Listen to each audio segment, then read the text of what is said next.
Lezzetli Yemek Tarifleri kanalımdan herkese merhabalar.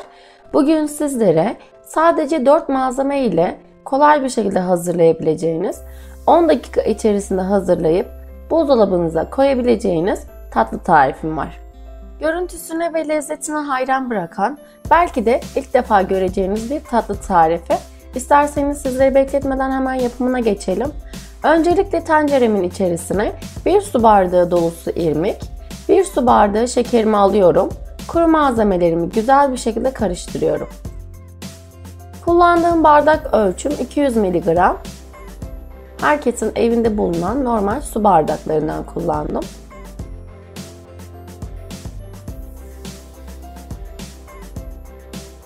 Kuru malzemelerimi güzel bir şekilde karıştırdıktan sonra içerisine 1 litre portakal suyumu ilave ediyorum. Ben kendim taze olarak sıktım arkadaşlar. İsterseniz hazır portakal suyu da kullanabilirsiniz.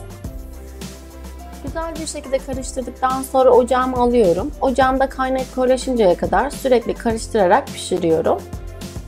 Kaynamaya başladıktan sonra irmikli tatlılarda hemen koyulaşmıyor arkadaşlar. Bunun için 4-5 dakika daha ocağınızda kaynatmanız gerekiyor. Ocağımdan aldıktan sonra içerisine 1 paket şekerli vanilya ilave ettim.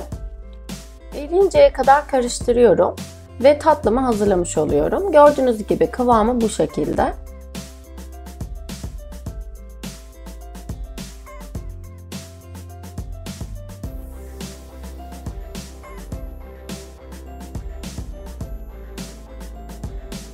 Tatlımı hazırladım ve bir kenara alıyorum.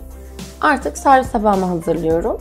Bunun için büyük küçülebilen kare kalıp kullandım. Kalıbımı servis tabağımın üzerine koyuyorum ve hazırlamış olduğum tatlımı içerisine döküyorum. Şu anki kalıbımın büyüklüğü 20 santim. Bu şekilde bir kalıbınız yoksa farklı bir kalıpta da hazırlayabilirsiniz. Tatlımı hazırladım. Ilımasını bekliyorum. Ildıktan sonra buzdolabıma koyuyorum ve en az 1 saat kadar dinlendiriyorum. Tatlımı 1-2 saat dinlendirdikten sonra kalıbımdan çıkartıyorum ve dilimleme aşamasına geçiyorum. Toplamda 16 dilim olacak şekilde dilimledim. Dilimlerinizi daha küçük veya daha büyük de yapabilirsiniz.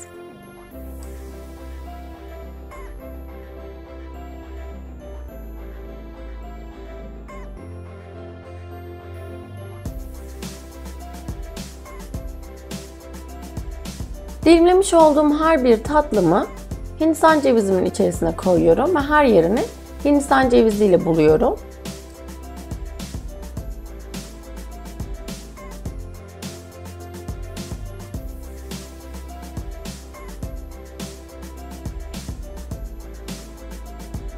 Tatlılarımın hepsini bu şekilde Hindistan ceviziyle kaplıyorum. Bir nevi irmikli lokum da diyebiliriz arkadaşlar.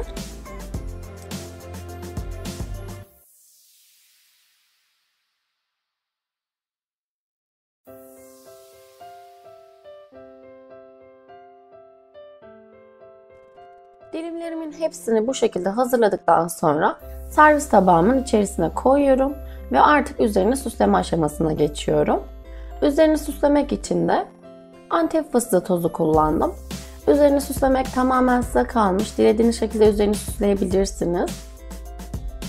İsterseniz üzerine hiçbir şey dökmeden sadece Hindistan cevizi ile kaplayıp o şekilde de servis edebilirsiniz.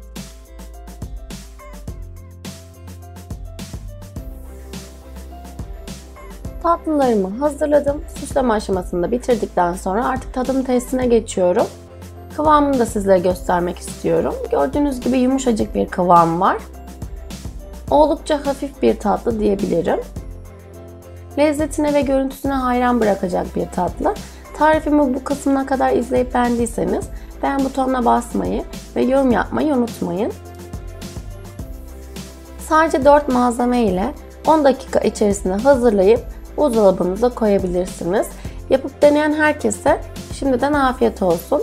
Yeni videolarımdan ve yeni tariflerimden ilk siz haberdar olmak istiyorsanız YouTube kanalıma abone olup zil sesini açmayı da unutmayın.